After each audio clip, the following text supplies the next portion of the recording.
साथियों सलाम नमस्ते सत श्री अकाल जय भीम जोहार। साथियों आपको पता है कि पहले चरण में 13 तारीख को वोट डाले जाएंगे और रांची राजधानी है। तो आज हम चर्चा करेंगे रांची विधानसभा की। सिर्फ रांची विधानसभा नहीं, रांची के आसपास की विधानसभा है, जैसे कि मांडर है, कांके है और हटिया है। इन चार में क्या उलटफेर देखने को मिल रहे हैं, रुझान क्या है मतदाताओं का और तैयारी क्या है प्रत्याशियों की, कौन फंस रहा है, क्या सीपी सिंह 7वीं बार सदन पहुंचने में कामयाब रहेंगे या महुआ माजी पटखनी उनको दे देंगी, या कांके में जेल कैंप का नौजवान लीडर वो पहली बार क्या विधायक बनेगा, या मांडर में बंधु तिर्की की साहबजादी नेहा शिल्पी तिर्की क्या वो अपनी सीट बचाने में कामयाब रहेंगी। ऐसे कई सवाल हैं। यह कहा जा रहा है कि हटिया में नवीन जायसवाल फंसे हुए हैं।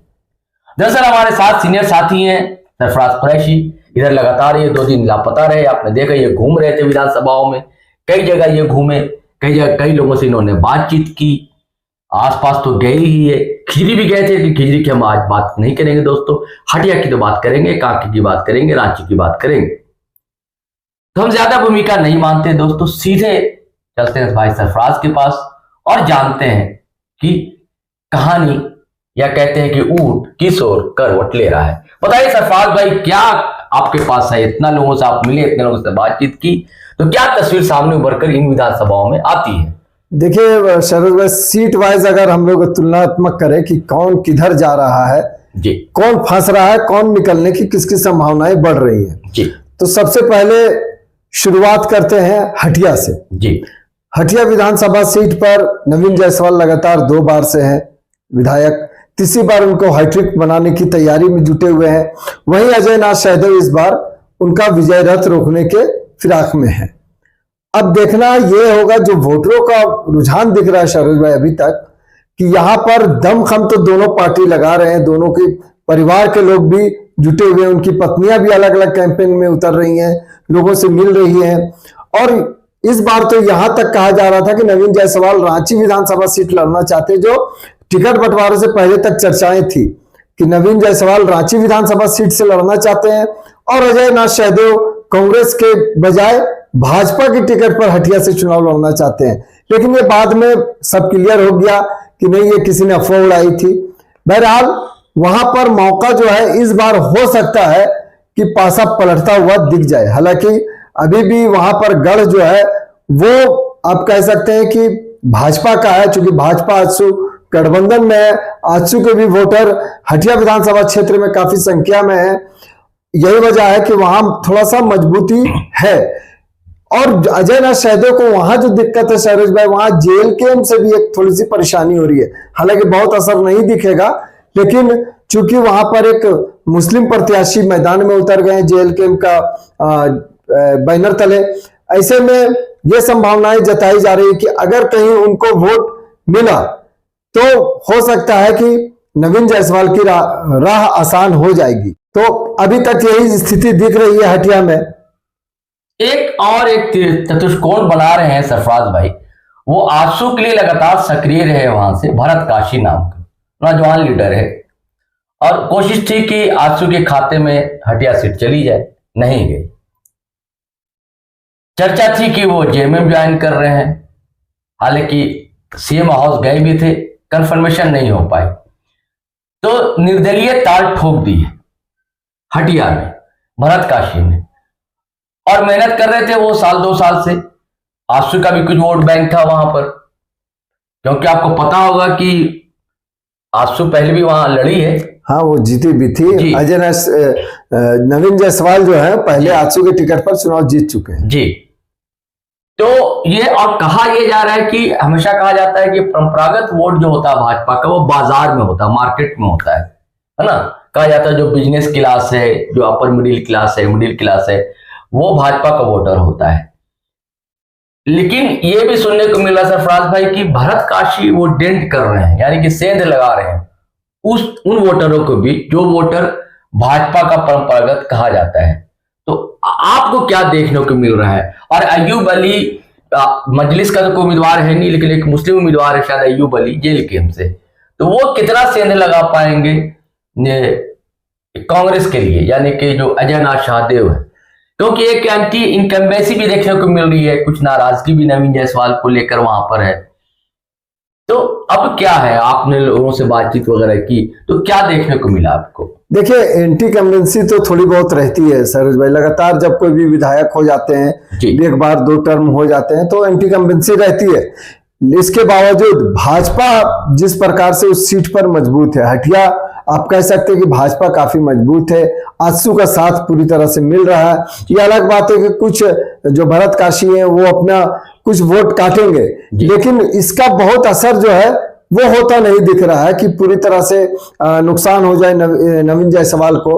हाँ, अजय नाथ शाहदेव इस बार थोड़ी सी मेहनत कर रहे हैं, लेकिन उनके साथ भी कुछ समस्याएं भीतरघात की, क्योंकि कई लोग वहां पर चाहते थे कि अजय नाथ शाहदेव को टिकट नहीं मिले, क्योंकि जो चर्चाएं हैं राजनीतिक गलियारों में चर्चाएं हैं कि अजय नाथ शाहदेव के बारे में जो भाजपा में जाने की अफवाह उड़ाई गई थी, ये कुछ कांग्रेस के ही लोग थे जिन्होंने अफवाह उड़ाई थी, क्योंकि वो चाहते थे कि टिकट उनको या उनके लोगों को मिले। तो ऐसे में अगर भीतरघात होता है तो अजय नाथ शाहदेव हालांकि अभी मजबूत स्थिति में है, भीतरघात होगा तो नुकसान किसी को भी हो सकता है। अब कितना नुकसान होगा ये कहा नहीं जा सकता, क्योंकि भरत काशी सामने से लड़ रहे हैं, वो दिखाई देगा कि वो कहां कहां आपको नुकसान पहुंचा सकते हैं, लेकिन भीतरघात में नुकसान कहां होगा ये आपको नहीं पता चल पाएगा। तो ऐसे में ये कहा जा सकता, हाँ अयूब अली की बात है तो बहुत ज्यादा नुकसान तो नहीं होगा, लेकिन अगर कुछ वोट भी काटते हैं तो वो महागठबंधन का ही वोट कटेगा, सीधे सीधे ये कह सकते हैं आप हटिया में। जी, क्योंकि JLK का यहाँ वैसा क्रेज नहीं है हटिया क्षेत्र में। आप लोकसभा रांची लोकसभा के चुनाव में भी जब वोट आए थे तो हटिया में बहुत ज्यादा वोट नहीं मिले थे देवेंद्रनाथ महतो को। देवेंद्रनाथ महतो, अच्छा वो लोकसभा में बहुत ज्यादा वोट नहीं मिले थे जी। तो ऐसे में ये कहा जा सकता है कि JLK का बहुत जनाधार नहीं है हटिया क्षेत्र में जी। हाँ, बाकी और विधानसभाओं में हम लोग बात कर लेंगे, अलग अलग विधानसभा क्षेत्र में है जनाधार और वोटर्स है जो कह सकते हैं, लेकिन हटिया में उनको कम वोट मिले थे। इस अंदाज से ये कहा जा सकता है कि बहुत ज्यादा नुकसान तो नहीं पहुंचाएंगे, लेकिन जो भी वोट लाएंगे वो महागठबंधन का होगा, कांग्रेस का जो वोट मिलने वाला होगा वही जाएगा अयूब अली को। हाँ, लेकिन इस बार कांटे की टक्कर है और नवीन जायसवाल का सीट फंसा हुआ है यहाँ पर। अगर एकमुश्त वोटिंग होती है और जो उम्मीदें हैं अजय नाथ शाहदेव को, जिस प्रकार से वो मेहनत कर रहे हैं, अगर उनको वोट सही से मिलती है तो हो सकता है कि इस बार कांग्रेस वहां से जीत हासिल कर ले जी। देखिए, बंधु तिर्की यहाँ की सियासत में बड़ा नाम रहा, आंदोलनकारी भी रहे, एक दौर में वो आंसू के भी नेता कहे जाते थे, बाद में सियासत में उतरे, विधायक बने, शिक्षा मंत्री तक बने। एक आरोप लगा, उन्हें त्यागपत्र देना पड़ा, उनकी बेटी उपचुनाव में खड़ी हुई वहां से कांग्रेस के टिकट पर और जीती। तो कहा जाता है कि मांडर यानी कि बंधु तिर्की। तो आज क्या तस्वीर है वहां पर, क्योंकि भाजपा ने भी एक अच्छा नौजवान दमदार उम्मीदवार उतारा है सरफराज भाई। देखिए, जिस नौजवान उम्मीदवार की आप बात कह रहे हैं जी, ये नौजवान कांग्रेस की टिकट पर बंधु तिर्की के खिलाफ चुनाव लड़ चुके हैं जी। अच्छा, 2019 में जी। तब कांग्रेस ने उन्हें टिकट दिया था, सन्नी टोप्पो नाम हुआ इनका जी। और ठीक ठाक है, कम समय में इनको टिकट मिला था। नौजवान प्रत्याशी हैं, अभी नया काम कर रहे हैं क्षेत्र में। हम अभी उनकी बेटी जो है, जिनकी बात कर रहे हैं, शिल्पी नेहा तिर्की की, तो चूंकि वो विधायक बन चुकी है, पहले से बंधु तिर्की का वो गढ़ माना जाता है मांडर। वो जब 2019 के चुनाव में लड़े थे, सबसे पहले ये भी बताना होगा कि वो महागठबंधन में नहीं थे, वो JVM में चुनाव लड़कर जीते थे उन्होंने। जो 3 सीट JVM को मिला था, जिसमें एक बाबूलाल मरांडी, एक बंधु तिर्की और एक प्रदीप यादव चुनाव जीत कर आए थे। तो ये गढ़ रहा है उनका, जबकि वहां कांग्रेस भी चुनाव लड़ी थी और कांग्रेस और JMM गठबंधन में थे उस वक्त। लेकिन भाजपा को हार पटखनी देते हुए बंधु तिर्की ने वहां से सीट जीती थी। बाद में एक अदालती मामले में पेच फंसा, उनको सजा हुई, जिसके बाद उनकी सदस्यता चली गई। शिल्पी नेहा तिर्की ने वहां मोर्चा संभाला और कहा जाता कि ये पढ़ी लिखी युवा है और इसकी बोलने की शैली या हम लोगों को कनेक्ट करती है, बाप की विरासत को, पिता की विरासत को अच्छे से संभालती हुई दिख रही है। तो यहाँ पर कांटे की टक्कर तो अब दिखेगी, क्योंकि इधर भी युवा प्रत्याशी है जिसकी छवि साफ सुथरी है। सनी टोप्पो भी अच्छा साफ सुथरा छवि के नेता माने जाते हैं। लेकिन यहां जो सबसे ज्यादा दिक्कत है वो है खुद भाजपा से ही। दरअसल जो पुराने यहां से विधायक रही है और पहले से जो उम्मीद लगाए हुए थे टिकट का, गंगोत्री कुजूर है, और पहले से कई लोग उम्मीद लगाए हुए थे टिकट की कि उन्हें टिकट मिलेगी और वो चुनाव मैदान में होंगे। लेकिन 2019 में कांग्रेस से चुनाव हारने के बाद कुछ दिनों के बाद ये जैसे ही सनी टोप्पो चले गए भाजपा में, और भाजपा में जाते ही उन्हें इनाम भी मिल गया। नेक्स्ट चुनाव में फिर उनको भाजपा से टिकट मिल गया जो पहले कांग्रेस के टिकट पर चुनाव लड़े। तो ऐसे में कई लोग वहां भी भीतरघात का खतरा से इनकार नहीं किया जा सकता है। हालांकि चूंकि वहां जेएमएम और कांग्रेस अलायंस में है, महागठबंधन अलायंस में है, तो वहां बहुत ज्यादा दिक्कत महागठबंधन को होता नहीं दिख रहा। कहा जाता है कि बंधु तिर्की की जो राजनीतिक अपनी पकड़ है वो जमीनी पकड़ है, और चाहे वो वहां मुस्लिम वोटर हो, ईसाई वोटर्स हो, उसके अलावा जो पिछली बार भाजपा के नाराज नेता थे, कहा जाता है कि अंदर खाने उन्होंने भीतरघात करते हुए वोट दिलवा दिया था बंधु तिर्की को। इस बार भी कुछ ऐसे ही अंदेशा है। अगर ऐसा हुआ तो हो सकता है कि सन्नी टोप्पो को फिर इंतजार करना पड़ेगा, क्योंकि इतने लंबे समय तक विधायिका बन चुकी है, विधायक रहते हुए शिल्पी नेहा काम कर रही है, तो इनकी भी अपनी पकड़ ऑलरेडी जमीनी स्तर पर हो चुकी है। और ये लगातार चूंकि विधायक है अपने क्षेत्र में काम करती भी रहती है, बोलने में भी पढ़ी लिखी तेज तर्रार नेत्री है, तो कहा जा सकता है कि इस सीट पर अभी जो स्थिति है वहां पर कांग्रेस हावी है, आगे बढ़त बनाए हुआ है। लेकिन अगर कांग्रेस के साथ भी भीतरघात हुआ तब मामला कुछ और हो सकता है, इंटिकम्बेंसी हुआ तो मामला कुछ और होगा। लेकिन अगर पुराने जो भाजपा के सभी नेता हैं जो इस पार्टी से पहले से जुड़े हुए, अगर उन्होंने एकमत होकर काम कर दिया तो बंधु तिर्की की बेटी के लिए भी खतरा वहां पर है। देखिए, आपने भी ये स्वीकार किया कि बंधु तिर्की का मान लीजिए एक तरह से गढ़ है, किसी भी पार्टी से रहे, विधायक बनते रहे, वो उनका असर रहा, विधायक ना रहे तब भी असर रहा। तो कोई एक लामबंदी होती होगी, कोई जातीय समीकरण होगा, तो वो जातीय समीकरण क्या अभी भी काम कर सकेगा? क्या उस जातीय समीकरण में ये सन्नी टोप्पो की बात जो आप कर रहे हैं कि जो कांग्रेस के वहां से प्रत्याशी रहे, क्या वो सेंध लगा पाएंगे? तो क्या वो भाजपा में चले गए? नहीं, माइनॉरिटी का जो वोट है क्या अब वो सन्नी टोप्पो को मिल पाएगा, या उस वोट को एकजुट रख पाएंगे बंधु तिर्की या शिल्पा तिर्की? सबसे पहले बता दें कि पिछली बार जो 2019 में चुनाव हुए थे सरोज भाई, उसमें वहां से भले कांग्रेस में थे सन्नी टोप्पो, लेकिन चूंकि ये युवा थे, कई लोग इनको पचा नहीं पाए कि नए नए आए हैं, इनको तुरंत टिकट मिल गया कांग्रेस से। एक तो ये मामला भी था इनके साथ में। दूसरा, जो बंधु तिर्की की बात कर रही है, सेंध इसलिए नहीं लगा पाएंगे कि पिछली बार AIM-IM का वहां उम्मीदवार भी था ऑलरेडी, जिन्होंने मुस्लिम वोटरों में अच्छी खासी पकड़ रखते हुए लगभग 22 से 23 हजार वोट ले आए थे। तो ये बंधु तिर्की का ही वोट माना जाता था। मैंने कहा कि मुस्लिम वोटर्स में, ईसाई वोटर्स में और जो आदिवासी वोटर्स है, इनमें बंधु तिर्की की अच्छी पकड़ है और जमीनी स्तर पर इनकी पकड़ मानी जाती है। ये बड़ी बात आप कह रहे हैं कि मजलिस का उम्मीदवार रहते हुए बंधु तिर्की जीत गए थे। हाँ जी, वहां उसके बावजूद आप सोचिए, पकड़ होने के बावजूद मजलिस का उम्मीदवार आया तो उन्होंने वोट अच्छे खासे, शिशिर लकड़ा, जहां तक मुझे याद आ रहा नाम यही है, उन्होंने ही चुनाव में बंधु तिर्की को काफी टेंशन भी दे दिया था। कहा जाता है कि मुस्लिम जो चानो और मांडर इलाके के जो मुस्लिम थे, उन्होंने एकमुश्त होकर मार दिया था AIM-IM के उम्मीदवार को वोट। ऐसे में उसके बावजूद बंधु तिर्की काफी मार्जिन से और अच्छी स्थिति में जीते। तो ये नहीं कहा जा सकता है कि कोई सेंध लगा पाएंगे, ऐसा कुछ दिख नहीं रहा कि सन्नी टोप्पो वहां सेंध लगा देंगे। सन्नी टोप्पो को खुद खतरा, मैंने पहले ही कहा कि अपने ही लोगों से है। अगर वो अपने लोगों को समेटने में कामयाब हो गए तब हो सकता है कि रिजल्ट कुछ चौंकाने वाला भी हो। यानी कि एज में दिख रही है, मतलब नेहा शिल्पा। हाँ बिल्कुल, वहां एज दिख रही है नेहा जी। देखिए, हटिया की बात हो गई है ना, और मांडर की बात होगी। अब काके पहुंचते हैं सरफराज भाई जी। कहा जाता है कि काके में अच्छे अच्छे लोग जाकर ठीक हो जाते हैं। तो अब कौन ठीक होने वाला है? क्या भाजपा ठीक रहेगी, अपनी सीट बरकरार रख पाएगी? हालांकि प्रत्याशी तो बदल दिया है, कांग्रेस भी एक प्रत्याशी लेकर आई है, लेकिन सबसे ज्यादा चर्चा हो रही है एक नौजवान प्रत्याशी की, फुलेश्वर बैठा की, जो कि जेल कैंप से हैं। तो ये कितना कमाल कर पाएंगे, क्या देख पा रहे हैं आप? देखिए, आप सबसे पहले तो यहाँ भाजपा को अपना सीट बचाए रखने की चुनौती इसलिए भी है जी। कि ये सीट सुरक्षित सीट मानी जाती है, भाजपा का ये गढ़ रहा। अभी तक यहाँ से लंबे समय से भाजपा के ही जो नेता हैं वो विधायक बनते रहे हैं जी।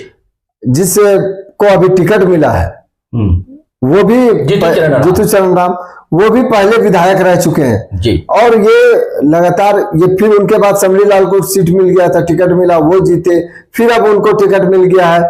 और दूसरी ओर सुरेश बैठा, कांग्रेस के वही प्रत्याशी जो पिछले बार भी चुनाव में थे जी। तो यहाँ पर मुकाबला भाजपा के लिए थोड़ी सी कठिन इसलिए भी है क्योंकि फिर प्रत्याशी बदल दिया। समरी लाल के बारे में एंटी-कम्बेंसी बहुत ज्यादा थी समरी लाल के खिलाफ, हम लोग गए थे कांके में, तो याद कीजिए लोगों ने बताया भी था कि वो कभी आए नहीं है चुनाव जीतने के बाद, तो उनके प्रति नाराजगी थी। दूसरा, उनका जो स्थानीय निवासी होने का जो प्रमाण पत्र को लेकर एक मामला चल रहा था, हालांकि अब कोर्ट ने इस मामले को क्लियर कर दिया है जी। उस मामले को लेकर भी समरी लाल फंसे हुए थे। ऐसे में भाजपा ने सुरक्षित दांव खेलते हुए एंटी-कम्बेंसी को दूर करते हुए फिर से जीतू चरण राम को टिकट दे दिया है। तो ये एक सुरक्षित खेल माना जा सकता है भाजपा का, चूंकि भाजपा का गढ़ है, यहाँ भाजपा को अपना किला बचाना है। और बात कह रहे हैं जेल कैंप के जो उम्मीदवार है फुलेश्वर बैठा, तो ये नौजवान है और हम लोगों ने ये जाकर कांके में देखा था कि जो भाजपा के कोर वोटर्स थे, महतो वोटर्स जो कहलाते हैं जी, वो महतो वोटर्स इस बार उनका रुझान हम लोगों ने देखा कि जेल कैंप की तरफ है।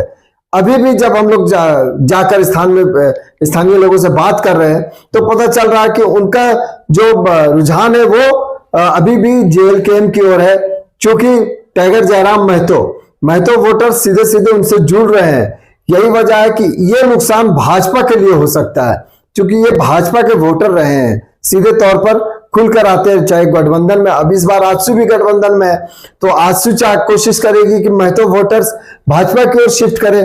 दूसरी ओर जेल कैंप के जो चाहने वाले लोग हैं, जो चाहते हैं कि टाइगर जयराम महतो मुख्यमंत्री बने या किंग मेकर बने, वो उनको सीट दिलाना चाहते हैं।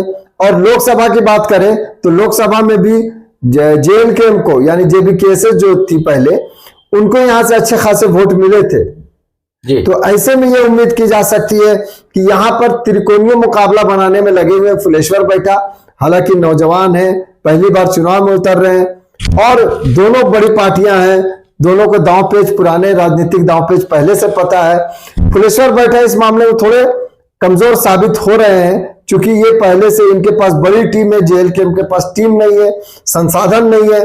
हाँ, फुलेश्वर बैठा के पास में युवाओं की एक शक्ति दिखती है, युवा वोटर्स उनके ओर कनेक्ट कर रहे हैं। अगर वो अच्छे खासे वोट ले आते हैं तो यहाँ भाजपा मुश्किल में घिरती दिख रही है और हो सकता है इस बार किला भाजपा का ढह जाए। यहाँ सही कहा आपने सरफराज भाई।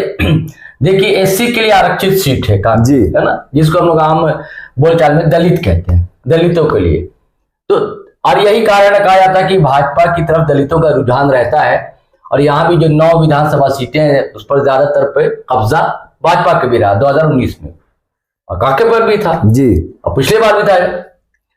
तो दलित वोट जो है वो तो थोड़ा थोड़ा तो जाएगा ही, बटेगा ही, ठीक है, कि ज्यादा हिस्सा वो बीजेपी की तरफ जाएगा। लेकिन कांग्रेस के भी उम्मीदवार दलित है, बिल्कुल। अब फुलेश्वर बैठा भी दलित है। अब फुलेश्वर बैठा पढ़े लिखे हैं, थोड़ा समझदार है, नौजवान है, बिल्कुल। तो अब जो निर्णायक वोट जो होंगे वहां पर सरफराज है, जो आपने चर्चा की कि कुर्मी वोट होंगे, लेकिन एक और निर्णायक वोट है, मुस्लिम भी आबादी अच्छी खासी है वहां पर जी। तो मुस्लिम वोट किधर जाएगा?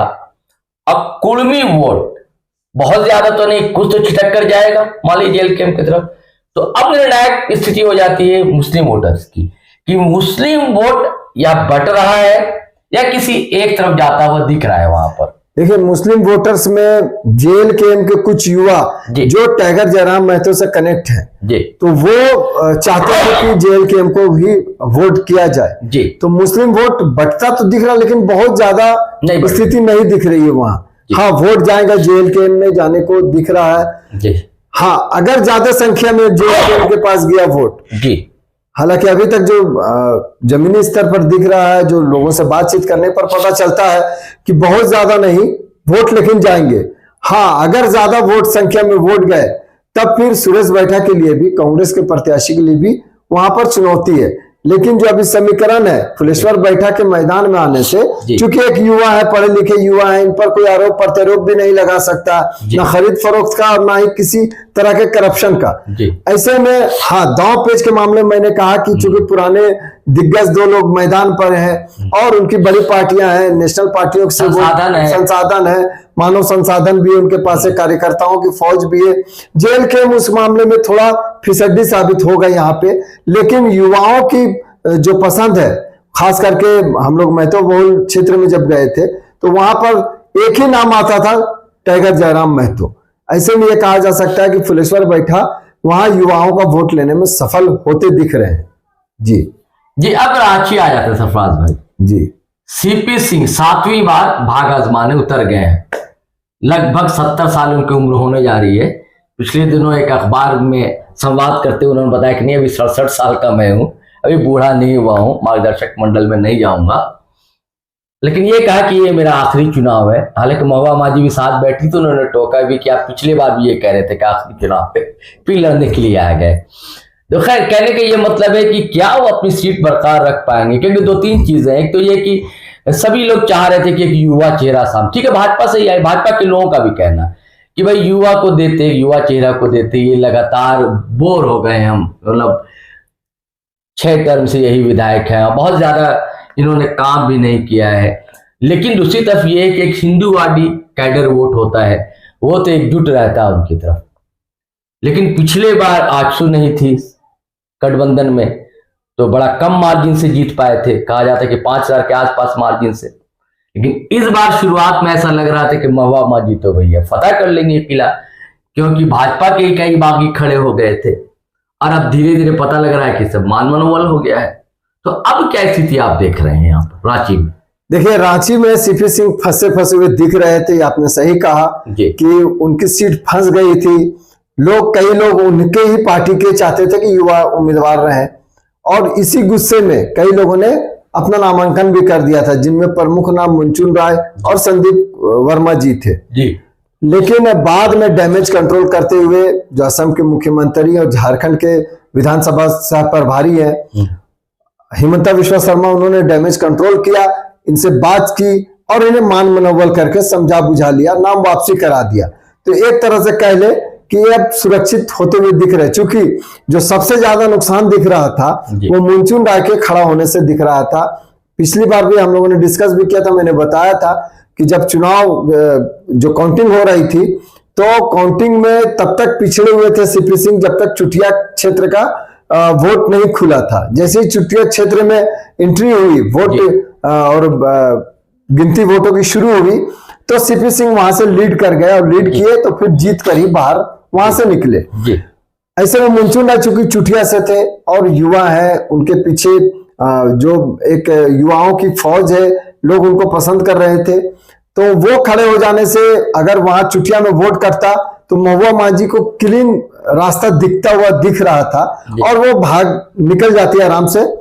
लेकिन अब जो है, चूंकि ये दोनों मन मनोबल हो गया है, जो 2 बागी प्रत्याशी थे उनके जाने से राहत हो गई है अब। और यहाँ चूंकि ये मजबूत किला है, 30-35 साल से लगातार भाजपा यहाँ से जीतती रही है, अजय गढ़ है। यहाँ कहा जाता है कि किसी को भी अगर चुनाव में भाजपा उतार दे तो भाजपा के टिकट पर कोई भी चुनाव लड़े तो वो जीत जाए।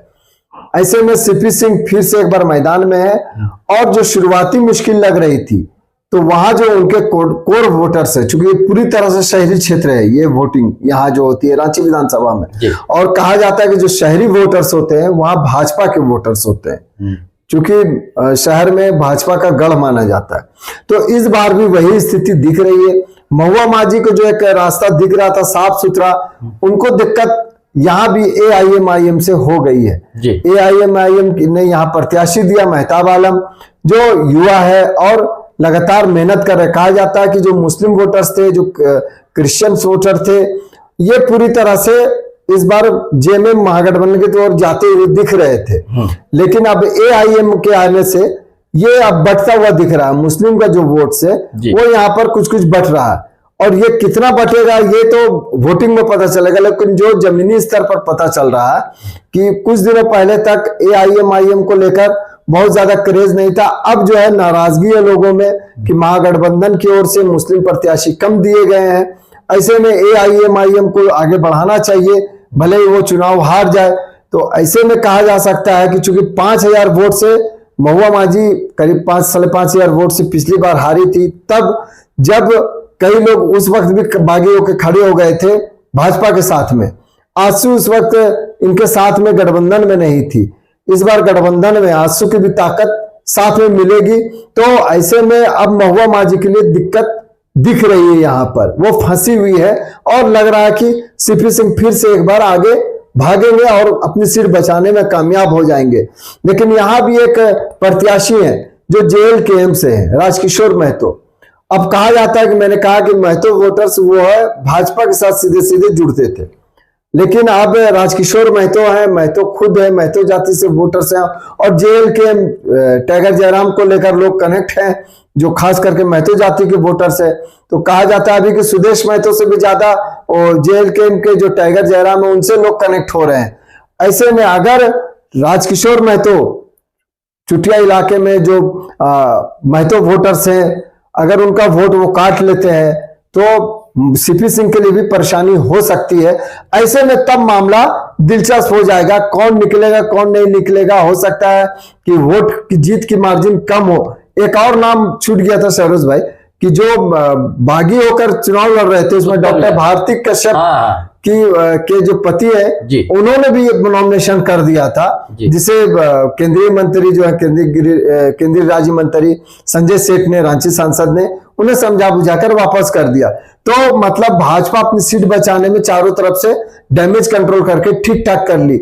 उत्तम यादव चुनाव लड़ रहे हैं, भले वो भाजपा में है, पहले वो जेवीएम में थे, लेकिन वो जो नुकसान इनको मुंचुन राय से होता दिख रहा था या संदीप वर्मा से होता दिख रहा था, उत्तम यादव से वैसा नुकसान होता नहीं दिख रहा। यहां पर मामला फिर वही फंसेगा कि महुआ माझी का वोट एआईएम के जो ये है प्रत्याशी है वो काटेंगे, जबकि भाजपा का जो नुकसान होगा वो जेएलकेएम से हो सकता है। अगर जेएलकेएम और एआईएम दोनों अपने अपनी ताकत दिखाती है, दोनों अच्छे खासे वोट ले आते हैं, तब यहां संभावना नहीं कहा जा सकता कि कौन पूरी तरह से आगे भाग रहा है। हाँ, अभी तक जो दिख रही है स्थिति, सीपी सिंह एक बार फिर से सुरक्षित होते दिख रहे हैं, क्योंकि बागियों पर भाजपा ने डैमेज कंट्रोल कर लिया है। अब यह अलग बात है कि अगर भीतरघात होता है, क्योंकि लोग अभी भी सीपी सिंह से नाराज हैं, यहां भीतरघात की संभावना से इनकार नहीं किया जा सकता। तो अगर भीतरघात हुआ तब महुआ माझी के लिए राहत की बात है, लेकिन अभी जो है बागियों के डैमेज कंट्रोल हो जाने से अब मुकाबला बराबरी का दिख रहा है। महुआ माझी जो भाग रही थी, जीतती हुई दिख रही थी साफ सुथरे अंदाज में, अब वो फंसी दिख रही है। जी नहीं, भीतरघात तो सिर्फ वहां नहीं, भाजपा में नहीं, मुझे लगता है कि इंडिया अलायंस में भीतरघात हो सकता है सरफराज भाई। देखिए, कांग्रेस के भी कई नेता बड़ी तैयारी में थे, भले उनके खाते में नहीं गई ये टिकट, फिर जेएमएम ने अपना उम्मीदवार खड़ा कर दिया और उसी उम्मीदवार को खड़ा कर दिया जो लगातार ये तीसरी बार किस्मत आजमाने उतर गई। नहीं, तो ये भी है सर भाई कि जो कांग्रेस के उम्मीदवार थे जी, उनको एक उम्मीद थी कि ये सीट शायद इनके खाते में आ जाए, लेकिन चूंकि जेएमएम के नेता लगातार 2 बार से जेएमएम ने काफी बढ़िया टक्कर दिया था। एक बार तो कांग्रेस के रहते हुए भी दूसरे नंबर पर जेएमएम की उम्मीदवार थी, जबकि कांग्रेस भी उस वक्त चुनाव में था 2014 में। अलायंस नहीं होने के कारण उन कांग्रेस की ओर से भी प्रत्याशी दिए गए थे, लेकिन अब साफ दिखता है कि कांग्रेस की ओर रुझान यहाँ खास करके शहरी वोटर्स में कम है। रांची में यहाँ पर महुआ माझी को लोगों ने पहचान लिया, 2 बार लगातार चुनाव लड़ने के कारण। दूसरी ओर राज्यसभा सांसद बनने के बाद से वो लगातार विभिन्न क्षेत्रों में काम करा रही है अपने फंड से, तो लोग उनको पहचान रहे हैं, लगातार खबरों में आती रहती है। जबकि जो बाकी प्रत्याशी जो बाकी लोग उम्मीद कर लगाए बैठे थे कांग्रेस से, वो चुनाव लड़ने की तैयारी में थे, लेकिन ये सीट ऑलरेडी पहले ही से मानी जा रही थी जेएमएम खाते में जाएगी। तो हो सकता है कि भीतरघात की संभावना से कहीं भी इनकार नहीं किया जा सकता है। लेकिन एक जो सबसे ज्यादा खतरा यहाँ खास करके सीपी सिंह को दिख रहा था, अभी वो थोड़ा सुरक्षित दिख रहे हैं। और जो महुआ मांझी है वो लगातार दिख रही थी कि इनका रास्ता साफ हो गया है, लेकिन अब वो भी फंस गई है। अब ये देखना होगा कि वोटिंग के दिन क्या रहता है कंडीशन, किस अगर AIM ने अच्छे खासे वोट लिया है तब फिर महुआ मांझी के लिए मुश्किल हो जाएगी राह। दूसरी ओर अगर JLKM ने अच्छा प्रदर्शन कर दिया रांची में तो सीपी सिंह के लिए मुश्किल हो जाएगी राह। देखिए, अंतिम कमेंट अब चाहूंगा सरफराज भाई जी, वो ये है कि अगर महुआ मांझी चाहती हैं कि वो जीत जाए, तीसरी बार में कामयाबी मिल जाए, तो उनको बड़ी मेहनत करनी पड़ेगी, बड़े पसीने बहाने पड़ेंगे। इसलिए बहाने पड़ेंगे कि कुछ वोटर तो नाराज हैं सीपी सिंह से, तो अब वो भाजपा का वोटर रहा है जी, है ना, नाराज तो है सीपी सिंह से, लेकिन वो मोदी भक्त रहा है ना, वो हिंदू कैडर है, आजकल कटेंगे तो बटेंगे वाली बात है, तो उसको किस तरह फोल्ड कर पाती है, अपनी तरफ मोड़ पाती है महुआ मांझी, पहला ये, तब जीतने की स्थिति हो सकती है। या मुस्लिम वोटरों के बीच जो नाराजगी है उसके क्या कारण है, इसको तलाशने होंगे। और जो वो वोटर हैं जो कि कहे जा रहे हैं कि भाई JLKM के हैं, कुर्मी वोटर जो हैं, तो सिर्फ JLKM नहीं, देखिए आजसू तो अलायंस में है, तो आजसू भी प्रयास करेगा, रामटल चौधरी खुद आते हैं, मैं तो समाज से वो कोशिश करेंगे। तो क्या आपको लग रहा है कि अगर महुआ मांझी थोड़ी मेहनत करें, पसीने थोड़ा बहाए ज्यादा, तो थोड़ा उनकी स्थिति थोड़ा सुधार आ सकता है? मतलब नहीं, अभी तो मैंने कहा कि अभी ऐसा नहीं कि स्थिति बहुत डैमेज हुई है जी, लेकिन अगर AIM को जिस तरह से लोग अब मुस्लिम क्षेत्रों में हम लोग यहाँ देख रहे हैं कि मुस्लिम क्षेत्र में वोटर्स इस बात को लेकर नाराज है कि आखिर मुस्लिम प्रत्याशियों की संख्या कम क्यों है आबादी के बावजूद, क्या महागठबंधन को सिर्फ वोट देने के लिए? तो ये जो कुछ युवाओं में उनके मन में आ गया, जहन में आ गया, अगर वो वोट AIM को कन्वर्ट करा देते हैं, भले AIM के प्रत्याशी नहीं जीत पाए, क्योंकि बाकी जगह से वोट भी मिलना जरूरी है, सिर्फ मुस्लिम वोट से कोई जीतेगा नहीं चुनाव, या मिशनरीज वोट से नहीं जीतेंगे, सभी वर्गों का वोट चाहिए। तो ऐसे में बहुत ज्यादा दिक्कत हो जाएगी महुआ मांझी को। लेकिन अभी ये भी नहीं कहा जा सकता, क्योंकि सीपी सिंह भी भीतरघात की संभावना से वहां ज्यादा दिख रही है, इधर कम दिख रही है। NDA में ज्यादा संभावनाएं दिख रही है, क्योंकि कुछ लोग नाराज हैं, तो अंदर अंदर जो लोग बैठे हैं उनको भी लोग तरह तरह की बातें कह रहे हैं कि वो लालच से बैठे हैं, तो कोई कह रहा है कि वो बिक गए हैं, तो वो प्रचार करते हुए नहीं दिख रहे हैं। हाँ, वो दिखेंगे लास्ट वक्त में, प्रचार करते हुए भी दिखेंगे। लेकिन क्या ये नहीं होता है कि कई बार साथ में रहकर ही आपका प्रचार कर रहे हैं और पीछे से जो आपके समर्थक है वो दूसरे को वोट कर दे? तो ऐसे में मेहनत तो करना ही पड़ेगी, चाहे जो भी हो। प्रत्याशी बिना मेहनत के कोई फल नहीं मिलता, और पिछले बार जो बढ़िया स्थिति हुई थी मेहनत के बल पर ही हुई थी।